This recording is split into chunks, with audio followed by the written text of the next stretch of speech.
O que é inflação, IPCA e taxa Selic? A inflação é o aumento dos preços de bens e serviços. Ela causa a diminuição do poder de compra do dinheiro. Se você vai ao mercado e percebe que o preço do café aumentou, só isso não significa inflação. Mas se além do café também aumentou o preço da gasolina, do aluguel, dos remédios, da conta de luz, aí sim é inflação. Agora você já sabe responder quando alguém te perguntar o que é inflação. É um aumento geral nos preços dos produtos e serviços. Resumindo, é quando tudo fica mais caro. Esse aumento dos preços faz com que o nosso dinheiro perca valor, perca poder de compra. Vou dar um exemplo. Se alguns anos antes, com R$ 1,50, podíamos comprar 1 litro de leite no mercado, e agora é preciso de R$ 2,50 para comprar o mesmo 1 litro de leite, é porque ocorreu inflação nesse período. Ou seja, a mesma quantidade de dinheiro já não compra mais a mesma quantidade de produtos. É preciso mais dinheiro, pois devido à inflação a moeda se desvalorizou. Mas se a inflação causa a desvalorização do dinheiro, o que causa a inflação? Há mais de um motivo que causa a inflação. O principal motivo é quando o governo gasta mais do que arrecada. Quando isso acontece, o governo aumenta os impostos para poder pagar essas despesas. E quando aumenta os impostos, os preços dos produtos e serviços também aumentam. Se só o aumento dos impostos não for suficiente para pagar as dívidas do governo, o governo imprime mais dinheiro. Com mais dinheiro em circulação, mais desvalorizado fica a moeda. Podemos comparar a moeda brasileira, o real, com o ouro. Por que o ouro vale tanto? Porque existe pouca quantidade. Se existisse muita, o ouro seria bem mais barato. É assim com tudo, inclusive com o real. Quanto mais dinheiro existir, menos terá valor. Menor será o poder de compra da moeda. Outro motivo pelo qual ocorre inflação é quando as empresas passam a produzir menos que a demanda.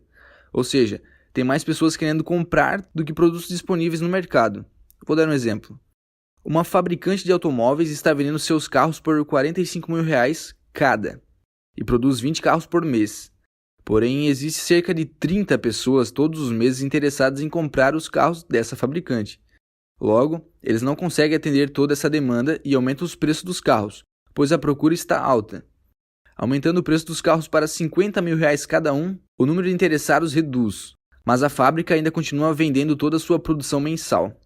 E se mais empresas de outros setores também não conseguirem atender a demanda, vai ocorrer inflação, pois todas essas empresas vão aumentar os preços de seus produtos, assim como no exemplo da fabricante de automóveis.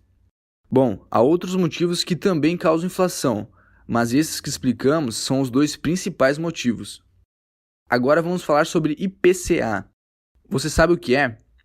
É o índice que mede a inflação.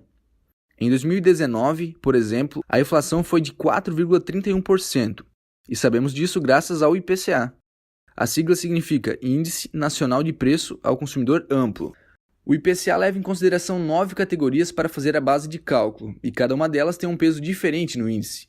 As categorias são alimentação e bebidas, artigos de residência, transportes, comunicação, despesas pessoais, habitação, saúde e cuidados pessoais, vestuário e educação.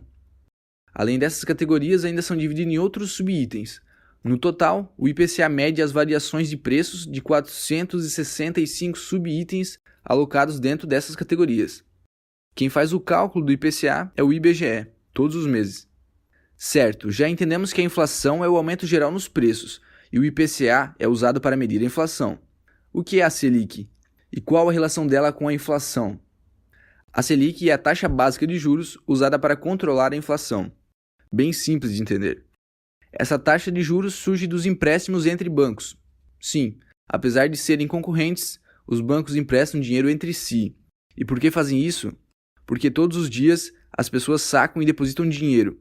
No fim do expediente, algum banco fica com dinheiro sobrando ou faltando. Quando falta, não quer dizer que ele está no negativo, há um mínimo obrigatório que deve ficar parado no caixa. Se o dinheiro no caixa de algum banco for menor que o mínimo obrigatório, ele pega empréstimo de um dia com os outros bancos, e na hora de devolver, ele paga com juros. Esses juros são chamados de Selic, pois como garantia oferecem títulos públicos que pagam essa mesma taxa, a Selic. É o Banco Central do Brasil que controla a taxa Selic. Não é que ele impõe um valor exato, ele define uma meta para essa taxa, e para atingir a meta, o próprio Banco Central compra ou vende títulos públicos. Ou seja, se você ouviu falar que a Selic está 4,5% ao ano, Não é por acaso, foi por influência do Banco Central que chegou nessa porcentagem. E é com essa taxa de juros, a Selic, que o Banco Central controla a inflação, pois a alta ou a queda dos juros influencia no consumo das famílias e na busca por crédito, como empréstimos e financiamentos. De modo geral, quando a inflação está alta, o Banco Central sobe os juros da Selic para reduzir o consumo e forçar a queda dos preços. E quando a inflação está baixa, o Banco Central reduz os juros para estimular o consumo, fazer com que as pessoas gastem mais. Agora, se alguém te perguntar o que é Selic, você já sabe responder. É a taxa básica de juros usada para controlar a inflação. E o significado da sigla Selic é Sistema Especial de Liquidação e Custódia. Bom, o vídeo termina por aqui. Meu objetivo era fazer você entender o que é inflação, IPCA e taxa Selic. Se esse vídeo te ajudou, me ajude também clicando em gostei.